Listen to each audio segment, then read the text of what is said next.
Yo, to start off, I'm gonna use saponikat as an alternative to Japanese rice. And I'm gonna use about 3 cups because last time I tried 4 cups and it's way thicker for what I can consume. Now you want to wash that for 3 times because we want to rinse off the remaining starch. In measuring the water, 3 cups of rice is actually equivalent to 3 cups of water. In this case, you want to follow the ones that is indicated in your rice cooker. Just heat the right level there and you're good to go. Yo, I have to because I'm Asian as fuck.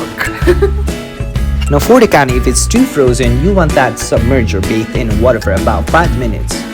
For this recipe, I'm gonna use only 5 sticks, but it depends on your likings.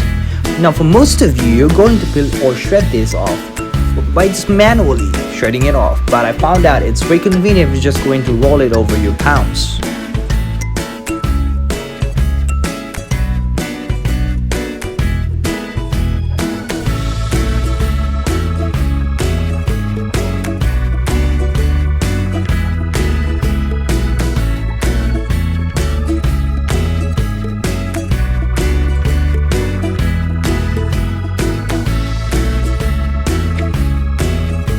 Now I'm using edamame with cream cheese because cream cheese alone is expensive.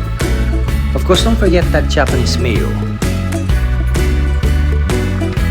For another additional textures, you want to have some cheese. In my case, I'm gonna go for the cheddar shredded cheese.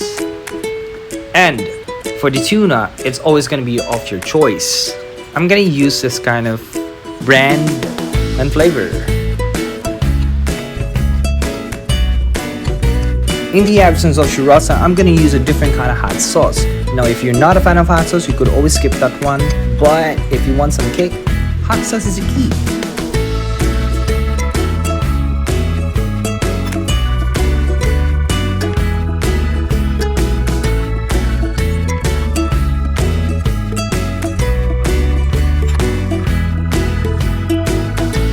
And by the way, pepper is optional. For the 3 cups of rice I have, I'm going to use about 2 spoonfuls of rice vinegar. If you cannot find that one, go for the apple cider. It's all over in the supermarket.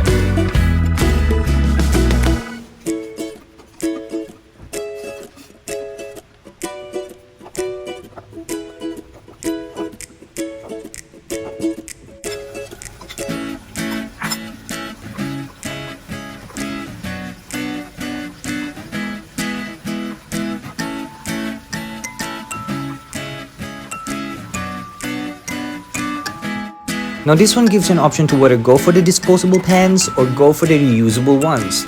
In my case, I'm gonna go for the 20 centimeter disposable pans. And for a starter, you wanna go for the disposable ones. Half of the size is also sold in supermarket. No luck with furikake? Make some alternative. Buy some flavored chips. Barbecue flavored are good ones. Buy some sesame seeds and cut some nori.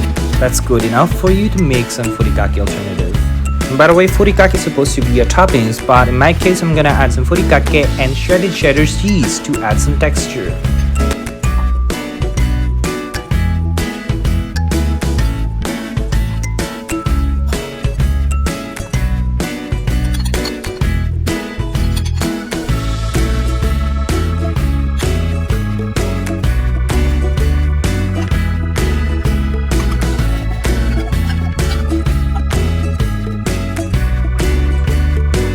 At about this time, you have already preheated your oven to 200 degrees Celsius for 15 minutes and bake your sushi for 15 minutes.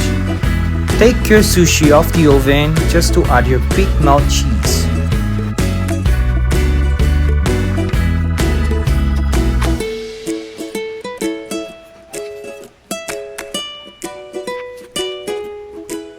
You all have to bear with me because I'm not a good cutter of cheese.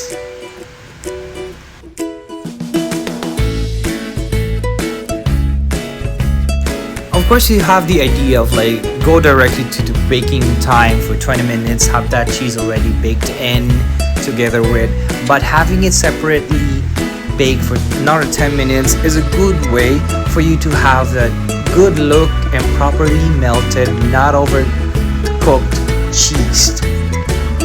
Now bake that for another 10 minutes and you're done.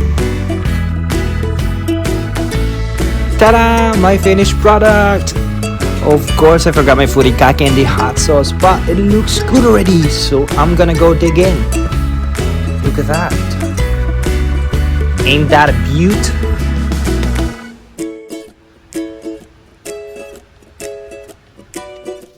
And lastly, there's a different kind of nori. There are the ones that are flavored like this and the ones that are not flavored.